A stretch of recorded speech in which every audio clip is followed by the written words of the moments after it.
Last month, US automaker Stellantis announced it'd be making a big move, literally. The company intends to shift production of a Jeep model from Brampton to Illinois. About 3,000 workers were employed at the Brampton plant before it shut down last year to get ready for the Jeep Compass. Ottawa is not pleased, to put it mildly, and it's now launching a formal dispute resolution process. First up on the show, what are the government's chances here?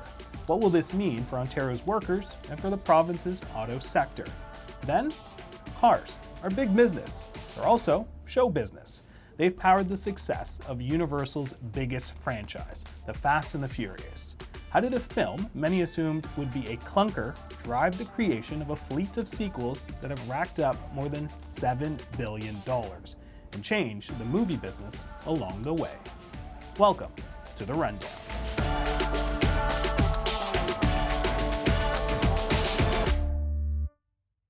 The federal government is challenging Stellantis' decision to shift production of the Jeep Compass down south. Is it time for Canada to look beyond the big three automakers? Should we embrace China's ascendant auto industry instead?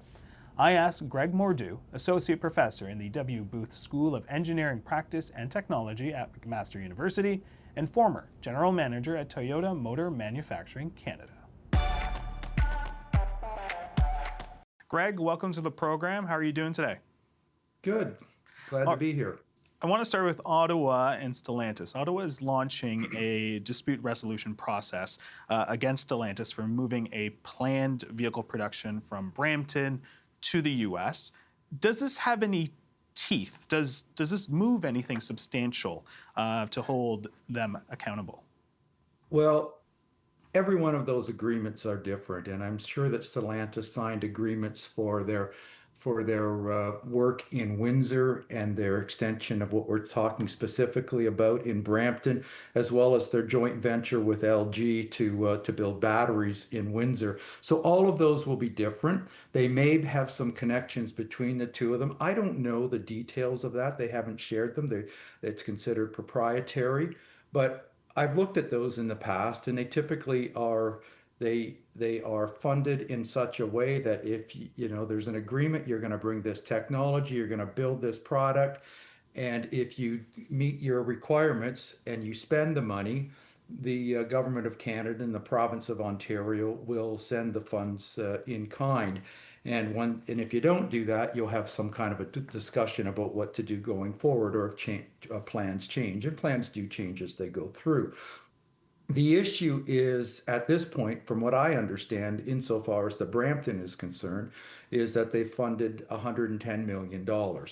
Sounds like a lot. It's more than walking around change. But frankly, if Stellantis comes through this and someone says, for you to get out of Brampton, it's going to cost you $110 million, I think they'll probably say we're out of there. So you got to be careful what you ask for. Having said that, I don't think it's a terrible thing, frankly, for the government of Canada to put pressure on Stellantis. I mean, the first and perhaps most satisfying aspect of that is it holds their feet to the fire.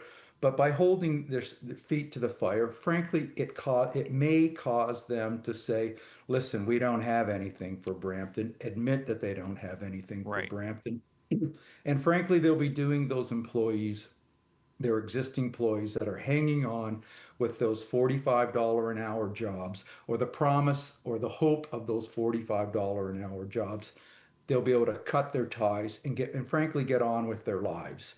And the sooner they can do that, it'll be tough. It's difficult for everyone. Frankly, it's easy for me to sit here and make that pronouncement, but it allows them to go forward, because nobody in Brampton wants to hire anybody that makes $45 an hour, because they know, understandably, that they're gone the very next day when they get called back. So it's a tough pill, but perhaps it's a positive attribute of what the industry minister has added to the conversation. Well, speaking of tough pills to swallow, is there a conversation right now that we should be having about how much faith Canadians should have in the big three U.S. automakers right now? Well, It's common to say that in the year 2000, which or 1999, which was the high water mark for the Canadian auto industry, we made 3 million vehicles in this country. Hmm. The vast majority of those were made by the D3. Last year, we made 1.3 million vehicles in Canada. The big manufacturers were Toyota at number one, and number two was Honda. They're responsible, excuse me, for about three-quarters of the production in this country. So we've had a steady diet of promises and pronouncements Hmm. by the D3, and corresponding with that is a steady decline in their production. Frankly, uh, Stellantis is still hanging in there in Windsor. That's basically their manufacturing footprint, and that's the largest D3 manufacturing outlet in Canada. But General Motors has gone from well over a million, including a million in production in Oshawa in the early parts of this century, to a rump of about 100,000 today. They used to be the largest automaker in Canada. Now they're the fourth largest. Frankly, they'd be the fifth largest. In other words, the smallest if it weren't for the fact that Ford isn't making anything right now. I want us to stay on this page. I'm hoping you can give us a bit of a history lesson here. This isn't the first time that Canada's auto industry has faced challenges. Take us back to the 50s and 60s and how we've sort of come through that and what we can learn from theirs. So there are a lot of good lessons to be learned from the industrial policy measures that the governments of Canada, primarily alongside the government of Ontario, have taken us. Back in the late 50s, early 60s, the industry was starting to suffer.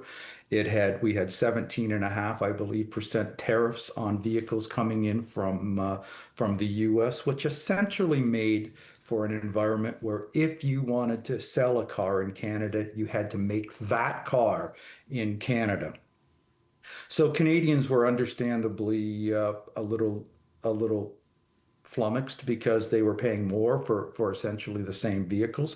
Because when you can't achieve economies of scale, you can't offer products at a Lower price. competitive price. Meanwhile, we had the devaluation of currencies in Europe at that time, and we had a influx of European vehicles, um, and then the economy was suffering, and so all that meant was that employment started to crater in the Canadian auto industry. So there was pressure placed upon the industry. So what Canada did was what Canada does is set up a royal commission and kick it down the road a little bit. And Vincent Bladen, I'm going to tell you lots of stories. Vincent Bladen was appointed the royal commissioner, and he heard lots of interesting things, including a presentation from the United Auto Workers of Canada that we should have a Canadian-owned automobile company, which will probably resonate in local times, I mean, current times as well. But ultimately, from out of all of that came something called the Auto Pact in 1965, and the way it was implemented is you needed to make a vehicle in Canada for everyone you sold. Didn't need to be the vehicle, but if you were a company selling 100,000 vehicles a year in Canada, you had to commit to make 100,000 vehicles a year in Canada, and to make sure that you weren't just bringing in vehicles from the U.S., for example, and putting some hubcaps on them, for example, and saying, "There, we made it here." We had a 60% Canadian value added for the vehicles. In your research, you have probably seen that China looks like a very attractive partner for Canada in the auto industry. Tell us why why we should be looking in that direction. Well, if you look at it purely from the perspective of automotive industrial policy, there's no question China Hmm. is the is the avenue we should pursue. And there will be all kinds of people that disagree with me about that. And we need to have that debate. Um, I understand that China is difficult for lots of other reasons as well. And we don't need to, and I won't get into those. But China, if we follow the lessons that you and I have gone through between attaching ourselves to the strongest or ascendant automakers, first in the 60s with the US, second in the 80s with Japan, and now clearly the ascendant automaker, particularly as we move into the electrification of mobility. We're not moving as quickly in North America as the rest of the world, but if we move in that direction, China is clearly the leader. My own research, for example, shows that China generates automotive patents and have for the past decade at a rate of about 5 to 1 over Hmm. the US. So you can get away with not innovating to the same degree as your competitors for a while and be okay. But over the long term, there's nothing about the US auto industry that suggests that it is going to be a global leader going forward. And there's nothing about the US industrial policy measures or the energy policy measures that suggest that continuing to try to tether our industry to the US industry is the best bet. So I know China is challenging for lots of different reasons. But if we're looking at it pure from where do we want to be so do we want an auto industry in Canada? We need to have that conversation. Greg, we are going to leave it there. Really appreciate your insights, and we appreciate the history lesson as well. Thank you. How did a scrappy movie about street racers give rise to one of the most popular franchises ever? Rundown producer Colin Ellis talked to journalist and author Barry Hertz about his book, Welcome to the Family, the explosive story behind Fast and Furious, the blockbusters that supercharged the world, about how the series made Hollywood change gears. Barry Hertz, welcome to the Rundown. Oh, thank you for having me. When did you become interested in the Fast and the Furious? I think the first flicker of interest was when I was a teenage movie theater worker back in 2001. Over the course of that summer, I probably saw the first one 15, 20 times cumulatively in little chunks stitched together. And I just really kind of dug it. I was always a big tent kind of moviegoer, even as a kid. I like blockbusters, I like art house, I like foreign language, I like indie. And something about, fast cars, cool guys, hot women, heists, it all kind of clicked. And I just kind of kept going with the series. So why did you want to write a book about it? Well, I was thinking I always wanted to kind of write some kind of book about the film industry, eventually becoming a critic and a writer and a journalist. And I was struggling to think, it was like all the kind of movies, the big movies, had books about it. You can find a million books about The Godfather, a million books about Spielberg. But then I started thinking, I was like, well, you know what? No one's ever written about Fast before. And the more I thought about it, the more I realized there's quite an interesting arc to it. It's not only how the series evolved itself from this like little piddly street racing movie with threesome jokes into like this world-conquering spy action-filled blockbuster, but the off-screen drama of it all was fascinating too. Who actually authored The Fast and the Furious? Well, I feel like with any success, you find there's like a million different authors who want to take credit for it. I mean, it all starts with a very forgotten piece of intellectual property, which is a 1998 Vibe magazine article by a New York writer called Kenneth Lee. And Ken Lee was a tabloid journalist at the time, writing about crime in the city, and he happened upon this subculture of street racers out in Queens, basically. He wrote an article about it for Vibe, and that article made its way to Universal executives who optioned it. And then you get really tricky in terms of what the screenwriter credits are, because it's that idea and pitch went through upwards of dozens of people. How important is the Fast and the Furious franchise to, say, the last 20 plus years of Hollywood? I think if you were really to think about it deeply, it will be a quarter century old next year, which is kind of remarkable and preposterous at the same time, really do mirror the past 25 years of Hollywood in general. We've seen filmmakers increasingly rely on these kind of connected cinematic universes where one film leads to another and characters from a different kind of almost timeline pop in so that it boosts audience interest and makes you tag along for the adventure. I mean, Fast was really at the forefront of that. We've seen a lot of efforts to reach wider, more diverse audiences. And Fast was doing that organically, naturally, before even the word diverse was kind of like a studio watchword. And we've seen a lot of expansion into international markets, a lot of appealing to the Chinese market, appealing to South America, making sure that these films get more money outside of the North American circuit that they were typically locked into. And Fast was doing that before really anybody. When you watch the movie, they are incredibly diverse. Was that by accident or was that by design? Kind of depends on who you talk to when you get into the origins of the first film. I feel most people are of the mind that it was by happy design.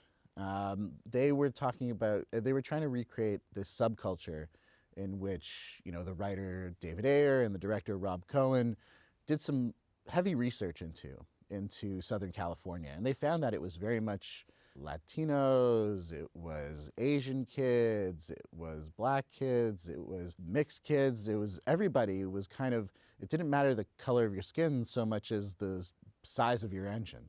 And so they cast that first film very deliberately to reflect that culture and to try to stay as authentic as they could.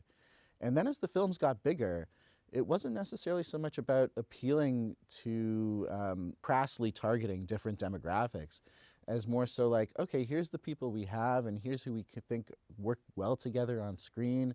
And let's just build up this kind of United Colors of Benetton super team that happened to just, naturally appeal to different marketplaces. I think you've said in the book that the films have mostly stayed clean of some of the toxicity that other movie franchises like Star Wars or DC seem to have. What did you mean by that?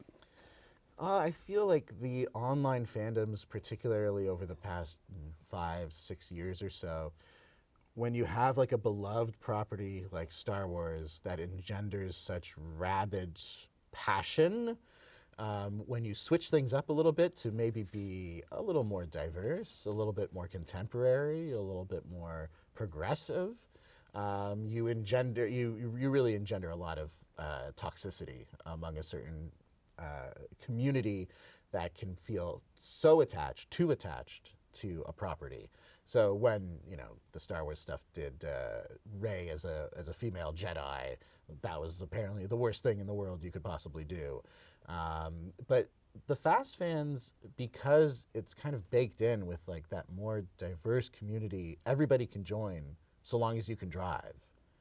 That it was never really a problem necessarily. They just wanted to see the franchise grow and expand, and for that family. And again, family is such a key element of these films in that both the organic family and the found family, that everybody was welcome. It was a big kind of open family party. And if you could drive, you can come along. But unlike other film series like The Lord of the Rings or Harry Potter, there's not like a lore, right? Like there's no mythology for these movies to really draw from. So I've always wondered, like, how do they keep coming up with stories? I mean, if they're just basically street racing and heists.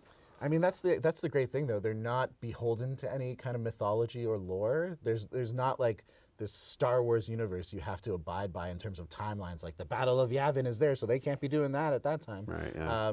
There's really all you want to do is see these guys drive and pull off these crazy stunts. So a lot of the films really they construct these big set pieces first, and then they kind of reverse engineer the story around it. And for the fifth film, which is where the franchise really kind of leveled up, they recognized that, okay, the first four, a lot of street racing in there. There's only so much we can do from having a guy drive from point A to point B faster than the other.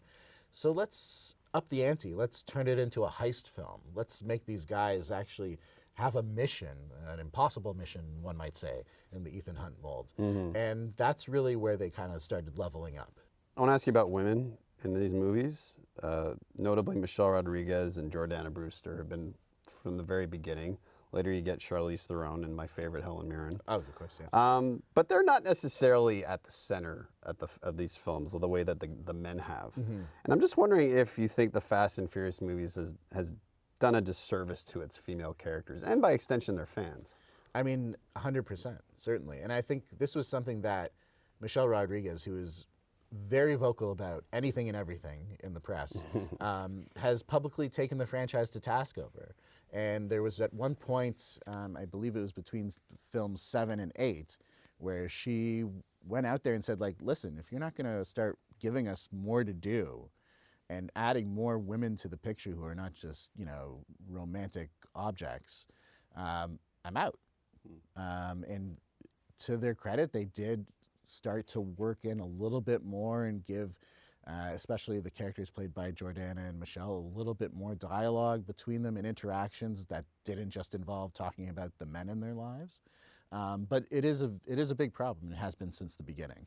But it was going to be even worse if Michelle hadn't spoken up during the production of the first film and said, like, well, I'm really just being characterized here as this sex object.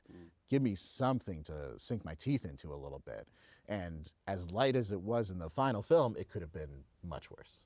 Well, let's talk more about the stars, because obviously these movies kind of rest on the shoulders of Vin Diesel. How did he come to be cast? It's kind of an interesting story. Originally, the studio Universal had their eyes on Timothy Olyphant, who they were very hot on at the time, coming off of Doug Liman's Go. He also had the very similarly themed Gone in 60 Seconds coming out a little bit later. Kind of a interesting choice, let's say, and I'm a big Timothy Olyphant fan. Yeah, me too. But they needed somebody who was a little bit more mysterious, had a little bit more allure to him, and along comes Vin Diesel. But he also had something of a problematic reputation around the industry at the time of the first film, butted heads with directors, had a little bit of an ego problem. And I mean, we're talking about a guy who had not led a film. Like, he was supporting roles at best. Like, he got a big break with Saving Private Ryan. He had finished Pitch Black, which was, I guess you could call it his first lead role, but a relatively small movie. And yet there was something about him, a magnetism, and especially one that bounced off the energy of Paul Walker, who was cast first, and who this was really the person whose the vehicle was built around. It was never intended as a Vin Diesel star project. Paul was there from day one. You mentioned Paul Walker, and one of the tragedies of this series is that he passed in the middle of making Furious 7. How did they finish the movie without him? I mean, that was kind of a horrible and unprecedented situation for the industry at large. Not only was there just the tragedy of losing him so young, there was the horrible irony of it happening in a car crash, in a movie about car crashes. Right. So when that happened, and it was around Thanksgiving break, they were about halfway through finishing Furious 7. And there was still a lot of scenes that he needed to shoot. So they had to make a decision. Are we going to scrap the movie? Are we going to try to recreate it? Or how are we going to do this? So a lot of very smart people came together, figured out they could do it with a mix of practical and visual effects. Will get his two younger brothers onto the set, Caleb and Cody. One was a good match for his face. One was a better match for his body. Kind of smush them together. We'll have another actor who was also kind of a good fit for Paul, kind of help them adjust to the acting styles. We're going to take every single archival minute or second of Paul Walker that's ever been captured on film. We're going to take that and we're going to extract all that footage and digitally manipulate it. And that's kind of what they did. They kind of, for lack of a better term, zombified Paul Walker as a being cinematically and finished the film. Did this sort of set Hollywood on a path of digitally resurrecting actors in some way? Because, I mean, we've seen this with the Star Wars movies. Carrie Fisher obviously died before Rise of Skywalker came out. Ian Holm was resurrected for Alien Romulus. Could they be given credit for also starting Hollywood on this path too? I mean, to the degree that they were doing it, yes. It had been done before in very limited fashion. But they were really inventing technology and practices on the fly as they were doing this. And, you know, one of the people I spoke to for the book who was very heavily involved in the visual effects there, of course, didn't think that they were, at the forefront of this AI deep fake train, but they were. And that's where we are today. And that's why you have some troubling, emotions in the fan community when someone like Vin Diesel goes out to a crowd and says, for the next one, we're bringing back Brian O'Connor. We're bringing back Paul Walker's character. Okay, how are you doing that? Probably in a way that is going to be disturbing to a lot of people. Well, we haven't seen a Fast movie since 2023's Fast X. What's the status of the series? It's not great. Partially, it's been in a kind of deep freeze because they've been trying to figure out the economics of it. These movies have become so expensive to make because the cast demands so much money by this point. They shoot it in dozens of locations around the world. The stunt work, the effects work, it all adds up. And that's before you even get to marketing costs. And the math just isn't mathing, as the kids like to say. So it's been on a little bit of a freeze for that. And also because Vin Diesel is facing a civil lawsuit for sexual assault, which has been kind of underreported. It was, he has contested all those allegations. It has not been tested in court. It will go to court in February of 2026. I imagine, and the people that I have talked with have said this, that once that is resolved one way or the other, we will have a better idea of what the future of the Fast and the Furious is. Creatively, though, has the franchise run out of gas?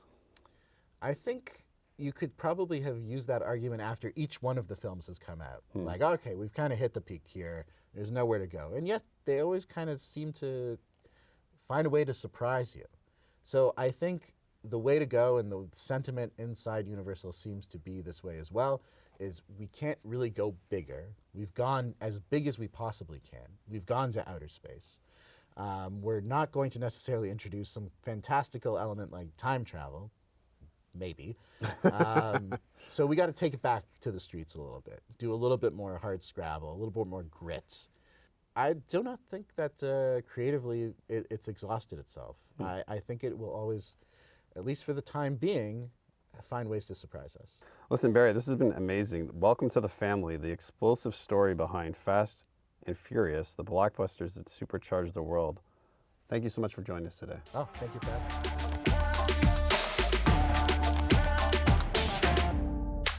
And that's it for us on the rundown. What do you want to see on our show? We want this to be yours. So email us at rundown@tvo.org or reach out to me on Instagram at jnjaganathan and tell us about the topics that matter to you and what you think is working or not working so far.